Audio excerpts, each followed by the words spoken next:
इन फिस्ताई ताकतों से ये कह दूं, तुम चाहे कितनी भी कोशिश कर लो, हमारे इन हौसलों को कमजोर नहीं कर सकते। सभी का खून शामिल है यहाँ की मिट्टी में, किसी के बाप का हिंदुस्तान थोड़ी है। जो लोग इनको गुनहगार नहीं मानते, ऐसी घटिया मानसिकता रखने वाले लोग भी गुनहगार हैं। रेपिस्ट को बचाने में बीजेपी मैदान में, वो चाहे उन्नाव हो, कठुआ हो, हाथरस हो या गुजरात ही क्यों ना हो, जब ये बहन हक की गुहार लगा रही है तो कहाँ है हमारे देश के प्रधानमंत्री? क्यों कुछ नहीं बोलते? कहाँ है वो भाई जब उनकी बहनों को जरूरत है? इनको हमारी मस्जिदों से, हमारे हिजाब से, हमारे खाने से या हमारे मदरसों से कुछ लेना देना नहीं है। इन्हें अगर से मसला है तो हमारी आइडेंटिटी नियत ये तेरी बेनकाब करेंगे, मज़लूमों के दिफा के हम असबाब करें। मैं आप सबसे और अपने आप से ये सवाल पूछना चाहती हूँ, क्या हम सच में आजाद हैं? आज जो हालात है हमारे इस देश में, इन फिस्ताई सोच रखने वाले हुक्मरानों ने हमें मजहब के नाम पर बांटकर अपनी सियासत को मजबूत कर रहे हैं। मैं पूछना चाहती हूं, क्या हम सच में आजाद हैं? हमसे हर कोई चीज छीनी जा रही है। सच बोलने की आजादी छीनी जा रही है, हक पूछने की आजादी छीनी जा रही है, खाना खाने की आजादी छीनी जा रही है, यहां तक कि क्या पहनना है उसकी आजादी तक छीनी जा रही है। फिर हम क्या सच में आजाद हैं?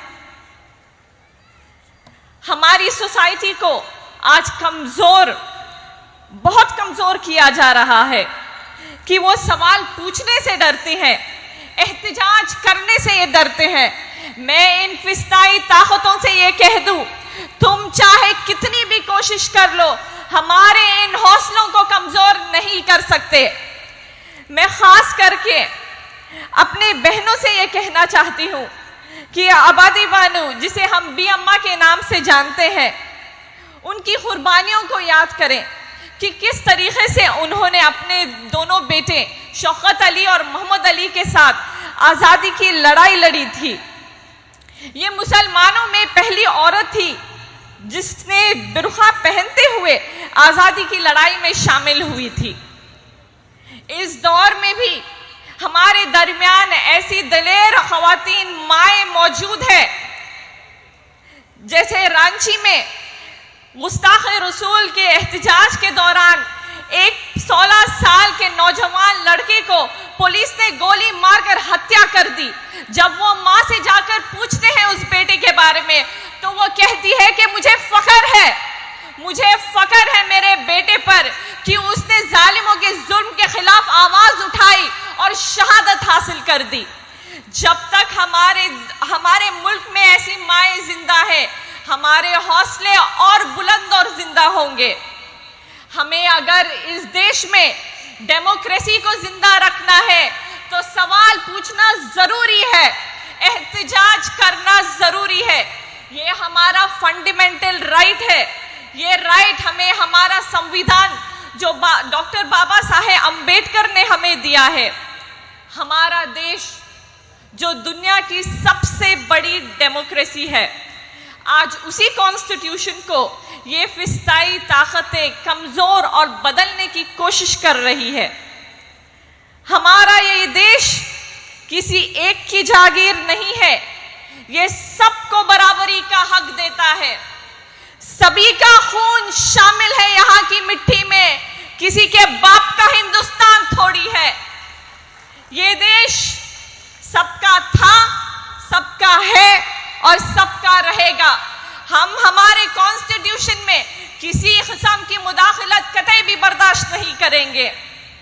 हमें ऐसे मूवमेंट्स को हिस्सा होना होगा जो लोगों के अंदर बेदारी, एक हौसला और एक उम्मीद पैदा कर सके कि हाँ, मैं अपने हक के लिए खड़ा हो सकता हूँ, मैं सवाल पूछ सकता हूँ, मैं मेरे हक के लिए खुद खड़ा हो सकता हूँ। मंजिलें रास्ते पर खड़े रहने से नहीं मिलती, मंजिलें रास्ते पर खड़े रहने से नहीं मिलती, मंजिलें अगर पाना है तो रास्ते पर से गुजरना होगा, वो रास्ता चाहे कितना क्यों ना मुश्किल हो। लोगों की ये खामोशी की वजह से जालिमों का जुल्म न्यू नॉर्मल हो रहा है। जैसे बिल्किस बानो के ही केस में अगर से हम ले लें तो ये क्रिमिनल्स को रिहाई पर सम्मानित किया जाता है, हार पहनाया जाता है, यहां तक कि मिठाई खिलाई जाती है। इसे ऐसा पेश किया जाता है कि उन्होंने कोई गुनाह ही ना किया हो, कि ये पर्सनालिटीज हो।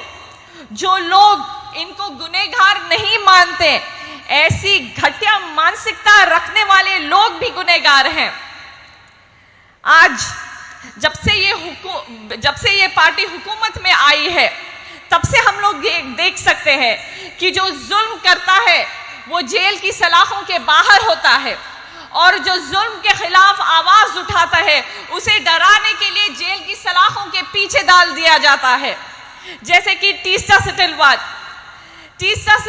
को 70 दिन गुजरात दंगे फसादात के खिलाफ आवाज उठाने के लिए जेल की सलाखों के पीछे डाला गया था।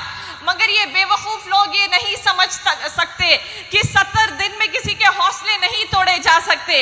ये टूटने वाले हौसले नहीं है, ये बुलंद होने वाले हौसले हैं, और यही हौसले फिस्ताई ताकतों को राज नहीं आती।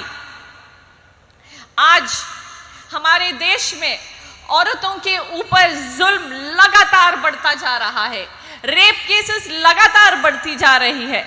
लेकिन ये पार्टी ने बहुत जुमलेबाजी करके पावर में आए थे। औरतों के सम्मान में बीजेपी मैदान में, ये फिर उनका जुमला गलत हो गया। उन्हें एक्चुअली कहना चाहिए था औरतों के सम्मान में बीजेपी मैदान में नहीं, रेपिस्ट को बचाने में बीजेपी मैदान में, वो चाहे उन्नाव हो, कठुआ हो, हाथरस हो या गुजरात ही क्यों ना हो। ये क्राइम नहीं तो क्या है?